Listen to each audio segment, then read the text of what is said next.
ភ្នំព្រះទេវៈឬហៅម្យ៉ាងទៀតថាប្រាសាទភ្នំវៈឬភ្នំទេវៈគឺជាតំបន់បេតិកភណ្ឌវប្បធម៌និងធម្មជាតិដ៏ចំណាស់មួយដែលមានទីតាំងស្ថិតនៅកំពូលភ្នំធម្មជាតិតូចមួយស្វាគមន៍បងប្អូនទាំងគ្នាដំណើរឆ្ពោះទៅរកប្រាសាទម្សៅល្បីម្សៅមានកេរ្តិ៍ឈ្មោះជាមួយខ្ញុំបាទនៃតមានប្រាសាទនេះស្ថិតនៅក្នុងបរិវេណវត្តប្រាសាទសែនជ័យហៅវត្តភ្នំព្រះទេវៈភូមិរវៀងតាទុំឃុំត្បែងស្រុកបន្ទាយស្រីខេត្តសៀមរាបដោយមានចម្ងាយប្រមាណជាង40គីឡូម៉ែត្រពីក្រុងសៀមរាបហើយក៏មិនមានទិន្នន័យផ្លូវការបញ្ជាក់ពីកម្ពស់គិតជាម៉ែត្រពិតប្រាកដនៃភ្នំព្រះទេវៈឬភ្នំព្រះទេវៈនោះទេដោយសារជាភ្នំធម្មជាតិតូចមួយបើមានបងប្អូនមានចំណាប់អារម្មណ៍ឃើញវីដេអូនេះចង់មកទស្សនាបងប្អូនកុំភ្លេចមកទស្សនាទាំងអស់គ្នានិង share ដើម្បីឲ្យបងប្អូនអ្នកចង់មកមើលចង់មកទស្សនាបានឃើញទាំងអស់គ្នាឥឡូវខ្ញុំធ្វើដំណើរឡើងតាមកម្មចន្ទើមិនសូវជាខ្ពស់ទេបងប្អូនទាំងគ្នាជា10នាទី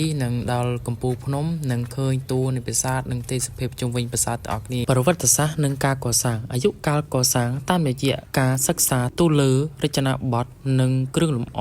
ស្ថាបត្យកម្មប្រាសាទនេះត្រូវបានគេជឿថាបានកសាងឡើងនៅក្នុងសម័យអង្គរក្នុងចុងសតវត្សទី9បើយើងផ្អែកលើរចនាបថសំណង់គេសន្និដ្ឋានបានថាប្រាសាទនេះទំនងជាមានជាពាក់ព័ន្ធយ៉ាងជិតស្និទ្ធនឹងរាជកាលរបស់ព្រះបាទស្រីសោរយវរ្ម័នទី1ទ្រង់គ្រងរាជ្យនៅឆ្នាំ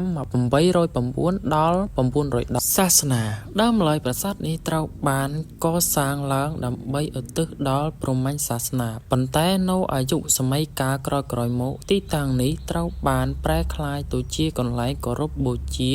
ខាងព្រះពុទ្ធសាសនាវិញដែលបច្ចុប្បន្នមានព្រះពុទ្ធរូបធំមួយអង្គត្រូវបានកសាងឡើងនៅក្បែរនោះចំណែកឯលក្ខណៈស្ថាបត្យកម្មរចនាសម្ព័ន្ធប៉មប្រាសាទនេះមានតួប៉មខ្ពស់ទល់មួយធ្វើអំពីថ្មបាយក្រៀមជាគោលនិងមានការបន្ថែមឥដ្ឋនៅផ្នែកខ្លះដែលទំនងជាធ្វើឡើងក្នុងអំឡុងពេលជួសជុលឡើងវិញក្នុងសម័យបុរាណចំណែកឯគ្រឹះប្រាសាទតួប៉មទាំងមូលត្រូវបានសាងសង់ឡើងនៅលើគ្រឹះចម្រៀលធ្វើអំពីថ្មបាយក្រៀមដែលមានប្រវែងប្រហែល20ម៉ែត្រពីទិសខាងកើតទៅទិសខាងលិចចំណែកឯទិសដៅផ្នែកខាងមុខនៃប្រាសាទបែរទៅទិសខាងកើតហើយគេសង្កេតឃើញមានស្លាកស្នាមផ្លូវឬចន្ទើរថ្មចុះពីលើកំពូលភ្នំតាមទិសនេះដែរបើយោងទៅតាមរឿងរ៉ាវដំណាលតគ្នារបស់អ្នកស្រុកបានឲ្យដឹងថាកាលពីដើមឡើយព្រះអង្គជ័យព្រះអង្គចោមព្រះពុទ្ធរូបស័ក្តិសិទ្ធិល្បីល្បាញប្រចាំខេត្តសៀមរាបធ្លាប់មានវត្តមាន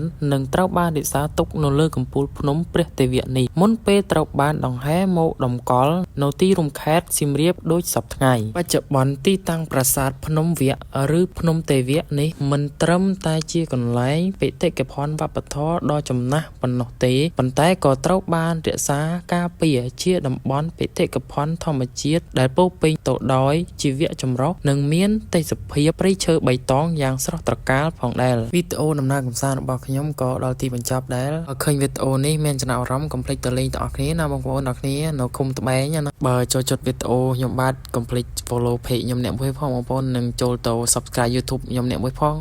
YouTube ខ្ញុំឈ្មោះទឿណេតបងប្អូនទាំងគ្នាពឹងបងប្អូនទៅជួយចុច subscribe YouTube ខ្ញុំអ្នកមួយផងបងប្អូនដើម្បី